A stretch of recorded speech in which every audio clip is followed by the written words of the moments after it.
திருச்சிற்றம்பலம். தென்னாடுடைய சிவனையை போற்றி, எந்நாட்டவருக்கும் இறைவா போற்றி. அனைவருக்கும் வணக்கம்.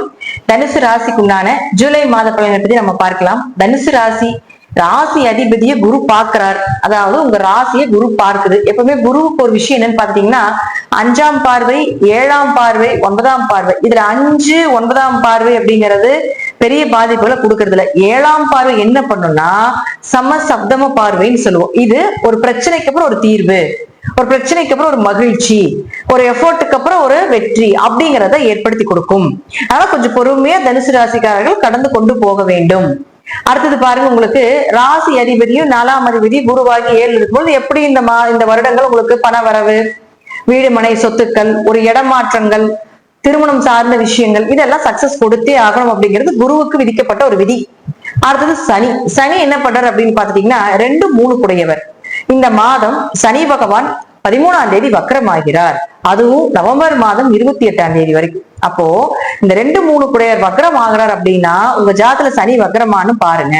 ஏன்னா சனி வக்ரமாக இருந்தால் இந்த சனிக்குண்டான பொறுப்பு என்ன அப்படின்னா, உங்க ஜாதகத்துல பொருளாதாரம், உங்களுடைய பேச்சு, உங்களுடைய திறமைகள், பண வரவு, உங்களுடைய குடும்பம், உங்களுடைய முயற்சிகள், உங்களுடைய மாமனார், உங்களுடைய இளைய சகோதரம், இதெல்லாம் தான் இவர் வாங்கியிருக்காரு. நிறைய சொல்லலாம். ஆனா இப்போ உங்க ஜாதகத்துல சனி வக்ரமாக இருந்தா இதெல்லாம் இப்ப நல்லபடியாக நடக்கும். இந்த விஷயங்கள் எல்லாமே உங்களுக்கு சாதகமாக இருக்கும். அப்படி சனி வக்ரமாக இல்லைன்னா இது சார்ந்த விஷயத்துல கொஞ்சம் பொறுமையாக ஹேண்டில் பண்ணுங்க. இது நம்ம தனியா ஒரு பதிவாகவே பின்னாடி போடலாம். இப்போ பொதுவா நம்ம ஒரு விதிகள் கொடுத்தாச்சு. அடுத்தது செவ்வாவை பொறுத்த வரைக்கும் பாத்துட்டீங்கன்னா உங்க ராசிக்கு 5 மற்றும் 12ஆம் அதிபதியான செவ்வாய் உங்களுடைய ஜாதகத்துல 9ஆம் இடத்துல இருக்கிறார். அப்ப 5 குடையர் 9ஆம் வீட்டுல இருக்கிறது மிகப்பெரிய யோகம். அது கேதுவோடு இருக்கிறது அப்படின்னா ஸ்பிரிச்சுவலா யோகம், ஆன்மீகம், இறை வழிபாடு, நல்ல குரு அமைகிறது, உங்களுடைய வாழ்க்கைக்கு உண்டான தேடல்கள் என்ன, இது எல்லாத்தையுமே ஏற்படுத்தி கொடுப்பார். கேது அப்படின்னா ஞானம், அறிவு, தெளிவு, அதே குழப்பம் அதையும் கொடுப்பார். அப்போ ஒரு குழப்பத்தை கொடுத்து அந்த இடத்துல நமக்கு தெளிவுபடுத்துவார்.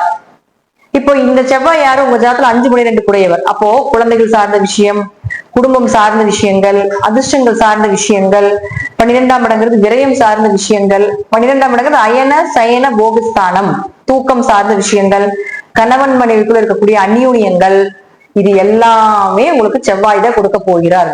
வெளிநாடு, வெளியூர் பயணங்கள், சொந்த ஊருக்கு பூர்வீகத்துக்கு வெளியே போற இடம் 9, இது எல்லாத்தையுமே அவர் தான் கொடுப்பார். அப்போ இதெல்லாம் உங்களுக்கு தடையா இருக்குது, இதெல்லாம் போக முடியல, இது மாதிரி எனக்கு செயல்படல அப்படின்னா இப்போ அந்த பீரியட இந்த கேது உங்களுக்கு ஏற்படுத்தி கொடுப்பார். குழந்தை பிறக்கிறதுக்கு ஒரு மருத்துவ செலவுகள் பண்றீங்க, நல்ல மருத்துவம் கிடைக்கிறது, ஏன் அது கிடைக்கல, என்ன விஷயம் அப்படிங்கிறதுக்குண்டான ஒரு நாலேஜ் கொடுத்துருவார். குடும்ப ஒற்றுமை, குலதெய்வமே தெரியாம இருக்குதுன்னா குலதெய்வ அனுகிரகம் கொடுப்பார். ஏன்னா 5, 9 சாதாரண சேர்க்கை கிடையாது. பூர்வ புண்ணிய ஸ்தானாதிபதியும் பாக்கிய ஸ்தானாதிபதியும் சேருவதும், லக்னாதிபதியோட சேர்ந்து செவ்வாய் தொடர்பு ஏற்படுறதும், அப்போ 1, 5, 9 3 தொடர்புகளையுமே ஏற்படுத்திக் கொள்கிறார். ஒரு ஜாதகத்துல 1ஆம் இடம், 5ஆம் இடம், 9ஆம் இடத்தையே மகாலட்சுமி ஸ்தானமாக சொல்றோம். அப்ப இந்த மகாலட்சுமி ஸ்தானம் அப்படிங்கிறது ஒரு ஜாதகத்துல ஒரு இடமாவது வலுக்கணும், நல்லா இருக்கணும். 1ஆம் இடம், 5ஆம் இடம், 9ஆம் இடம், இது 3ல ஏதோ ஒரு இடமாவது நல்லா இருந்துட்டா இந்த பிறவில எப்படி அவர் ஜெயிச்சிருவார், ஏதோ ஒரு விஷயத்த அவர் தேவையை பூர்த்தி பண்ணிக்குவார் அப்படின்னு எடுத்துக்கலாம் தேவைகளை. அதுவே 2 இடம் ஜெயிச்சதுன்னா ஓகே, மற்றவர்களுக்கு செய்யக்கூடிய ஒரு அமைப்பு எல்லாமே ஓகே, அவருக்கு குடும்பம் சார்ந்தது போக அதுபோல நல்ல வாழ்க்கையை வாழ்றாருன்னு எடுத்துக்கலாம்.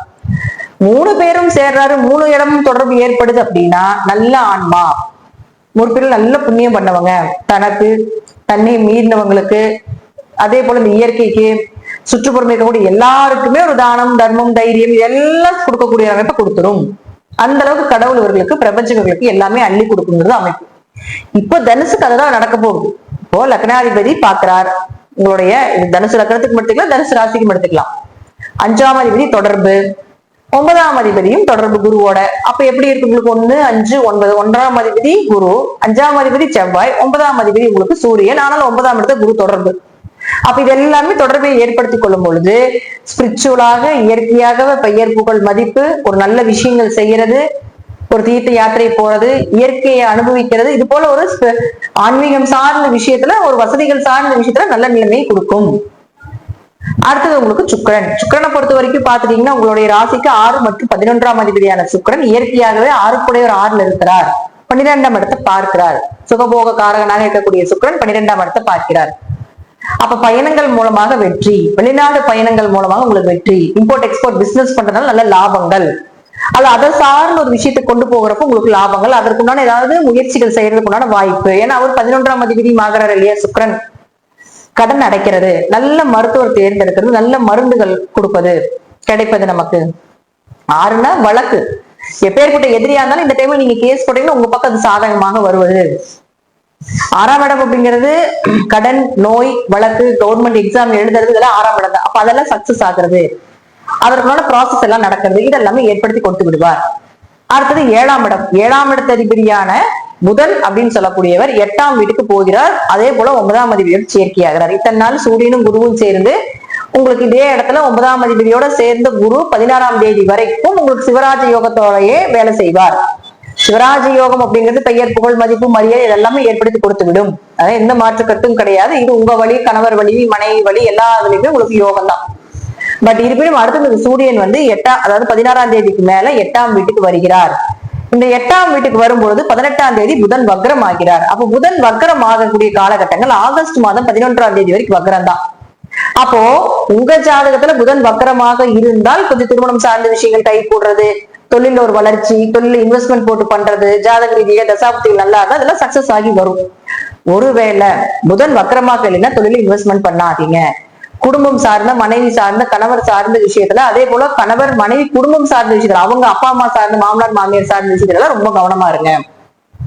ஏன்னா வக்ரம் ஆகுது அப்படின்னாலே கோபம், வேகம், அதீத பிடிவாத குணம் இதெல்லாம் கொடுத்துரும். அப்போ உங்களுடைய ஆப்போசிட்டா இருக்கக்கூடிய கணவனாக இருந்தாலும் மனைவியாக இருந்தாலும் இப்ப இந்த ஒரு மாசத்துக்கு கொஞ்சம் கோவப்படுறது, அதிக கொஞ்சம் உக்கரமா இருக்கிறது எல்லாம் ஏற்படுத்தி கொடுத்துரும். அப்ப அந்த விஷயத்துல நீங்க கொஞ்சம் கவனமாக இன்னும் செயல்படுத்த வேண்டும். அப்போ சூரியனும் புதனும் சேர்றது உங்களுக்கு வந்து சூரியனும் குருவும் சேர்ந்து சிவராஜ யோகத்தை கொடுத்தாலும் அடுத்து சூரியனோட புதன் சேர்ந்து புதாத்திய யோகத்தை ஏற்படுத்துது. அப்ப இந்த புதாத்திய யோகம் எப்படி உங்களுக்கு படிப்பு சார்ந்தது, தொழில் சார்ந்தது எல்லாத்தையும் கொடுப்பார். படிப்புக்கு உண்டான வேலை, யாராவது படிச்சிருக்கீங்க, சொந்த ஊரு, சொந்த இடம், சொந்த நாடு விட்டு போலான் இருக்கீங்க, ஏன்னா 12ஆம் இடத்து சுக்கிரன் பார்க்கிறதுனால சொந்த நாடு விட்டு போலான் இருக்கீங்க, தாராளமாக செயல்படுத்தலும் நடக்கும். அதுல எந்த மாற்று கருத்து கிடையாது. 9ஆம் இடத்துக்கு உயர்கல்வி படிப்பதற்குண்டான வாய்ப்பை கூட ஏற்படுத்தி கொடுத்ததும் வெளிநாட்டு, வெளியூர்ல. ஆனா இங்க கேது இருக்கிறதா கொஞ்சம் தடை நடக்கும். தடைக்கு அப்புறம் ஒரு மனவேதனைக்கு அப்புறம் கண்டிப்பா கொடுத்தே தீர்வார் அப்படிங்கிறது மாற்று கருத்துக்கள் கிடையாது. இந்த மாதம் தனுசுவை பொறுத்த வரைக்கும் பாத்தீங்கன்னா முழுக்க ஓரளவுக்கு ஒரு 60-70% யோகத்தை கொடுக்கக்கூடிய ஒரு அமைப்பிலே இருக்கு அப்படிங்கறதா உண்மை. தசாபுத்தி ரீதியாகவும், ஜாதகங்கள் ரீதியாகவும், ஜாதகத்தில் இருக்கக்கூடிய கிரகங்கள் ரீதியாகவும் நான் சொல்லக்கூடிய கருத்துக்கள் சிறிது மாறுபடலாம். நன்றி. மீண்டும் ஒரு நல்ல பதிவுல சந்திக்கலாம். திருச்சிற்றம்பலம், தில்லையம்பலம், ஸ்ரீ நரசிம்ம சரணம்.